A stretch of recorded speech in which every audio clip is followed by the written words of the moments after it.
A Pocket for Corduroy by Don Freeman. Late one summer afternoon, Lisa and her mother took their laundry to the laundromat. Lisa carried along her toy bear, Corduroy.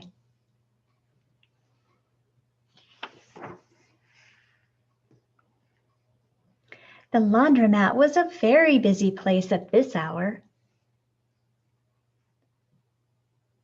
Now, Corduroy, you sit right here and wait for me, Lisa said. I'm going to help with our wash.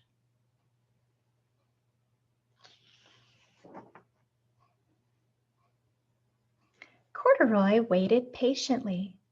Then he suddenly perked up his ears. Lisa's mother was saying, "Be sure to take everything out of your pockets, Lisa dear. You don't want your precious things to get all wet and soapy."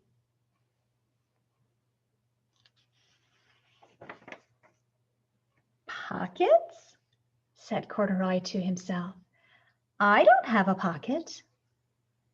He slid off the chair. "I must go find something to make a pocket out of," he said, and he began to look around.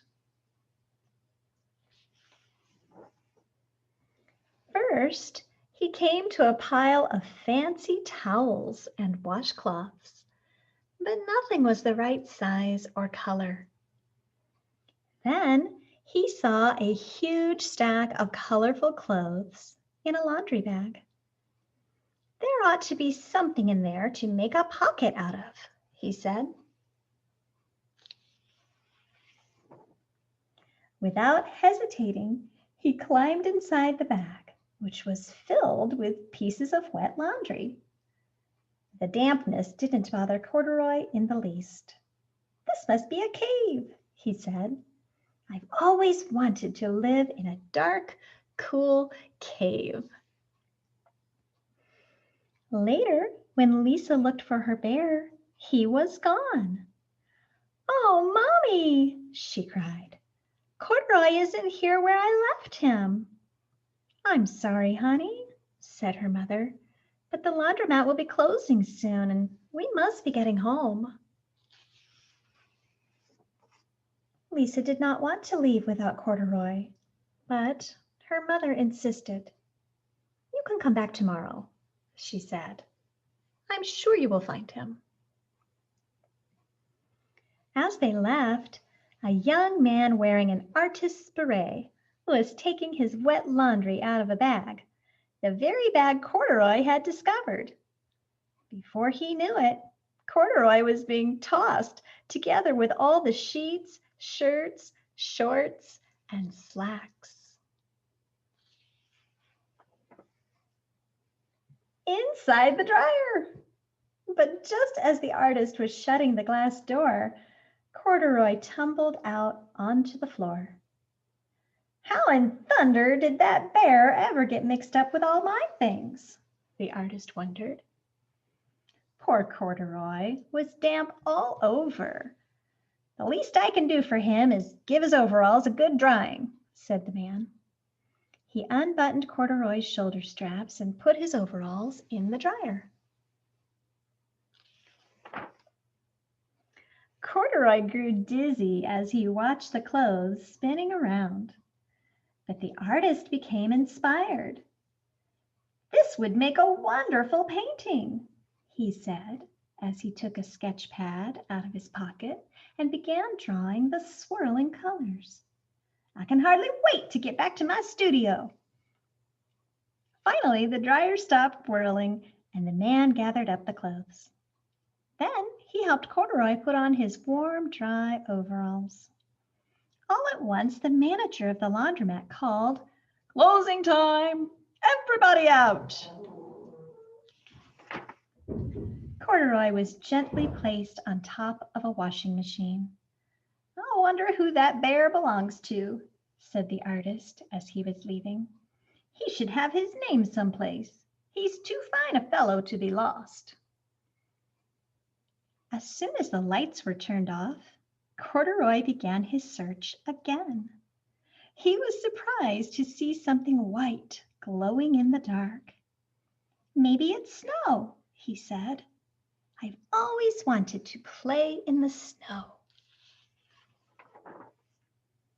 He accidentally tipped over the open-lidded box, and suddenly he was covered with soft, slippery soap flakes. Gradually, Corduroy began to slip and slide. "Oh, what fun," he said with a smile. "I've always wanted to ski down a steep mountainside."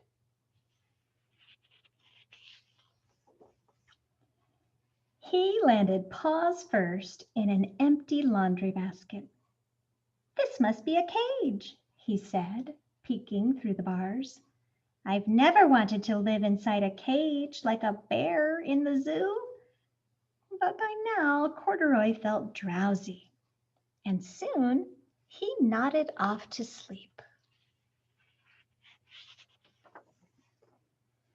Next morning, when the manager came to open the laundromat, there was Lisa waiting.